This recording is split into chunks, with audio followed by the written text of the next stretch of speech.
We often think of our financial lives as a series of deliberate, logical choices.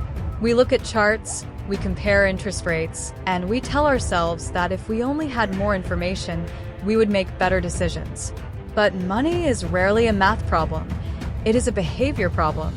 To understand why we struggle to save, we must first look past the modern veneer of skyscrapers and digital banking and peer into the deep history of the human mind, the ghost of the savannah. For nearly all of human history, the world was a place of immediate stakes.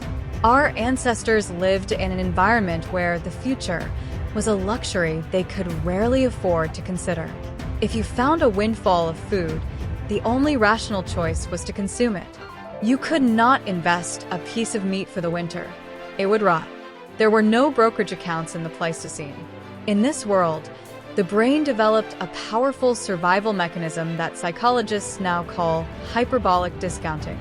This is the biological inclination to choose a smaller reward today over a significantly larger reward tomorrow. In the wild, this was wisdom. Today, in the world of credit cards and instant deliveries, it is a liability. Your brain is essentially a piece of ancient hardware trying to run a high-frequency trading program. It hasn't been updated in 50,000 years, and it is still screaming at you to eat the fruit before someone else does. The pain of the invisible. As Morgan Housel notes in The Psychology of Money, wealth is what you don't see.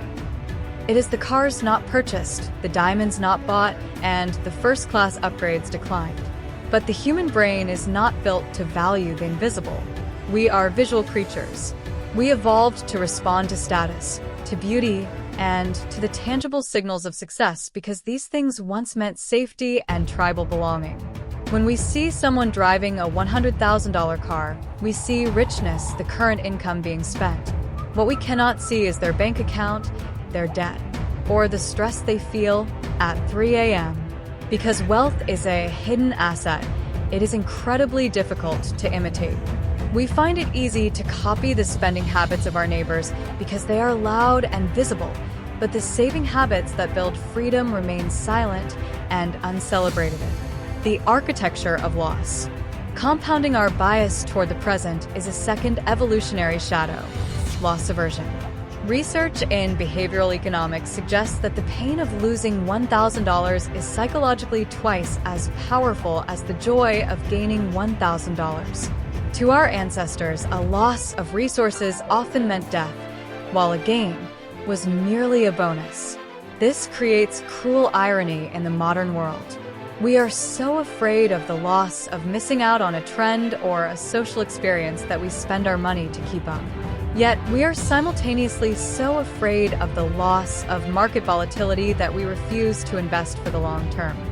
We are trapped in a cycle of emotional reactivity, letting the monkey mind dictate our financial future.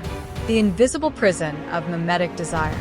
If the first obstacle to our wealth is our biology, the second is our neighbor.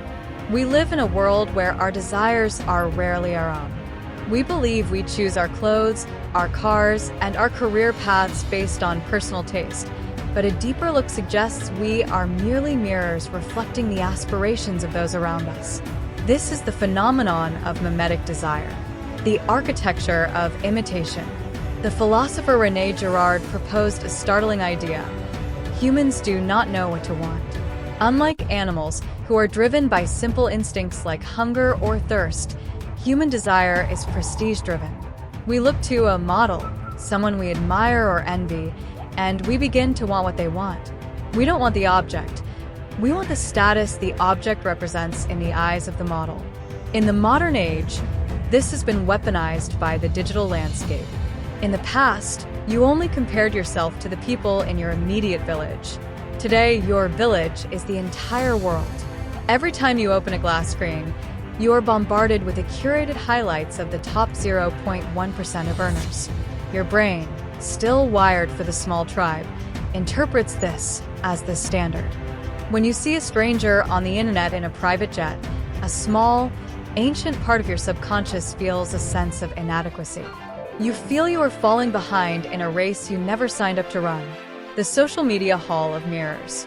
The tragedy of modern spending is that we often buy things we don't even like, to impress people we don't even know. This is what the Stoics called living according to opinion, rather than living according to nature. Morgan Housel captures this brilliantly in The Psychology of Money when he describes the man in the car paradox.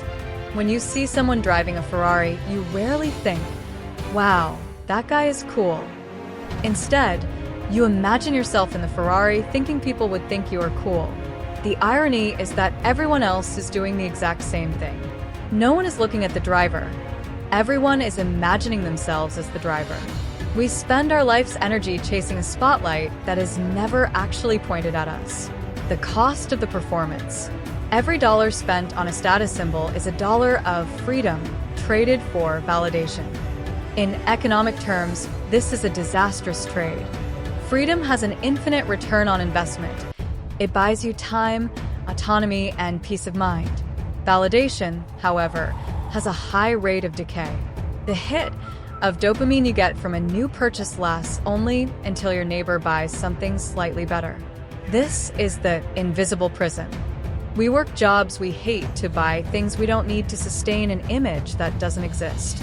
We become slaves to the opinions of fools, as the philosopher Diogenes might say. To break free, one must develop what psychologists call an internal locus of control. This is the rock-solid belief that your value is derived from your character, your skills, and your internal progress, not from the brand of leather on your steering wheel. The courage to be disliked. In his book The Courage to be Disliked, Ichiro Kashimi explores Adlerian psychology, suggesting that all problems are interpersonal relationship problems. If you were the only person on Earth, would you still want a diamond watch? Likely not. The watch is a tool for social games. Building wealth requires the courage to be disliked, or, more accurately, the courage to be misunderstood. It requires you to look poor to the outside world while becoming rich on the inside. This is the ultimate test of the Stoic path. Can you walk through a mall or a luxury car dealership and feel absolutely nothing?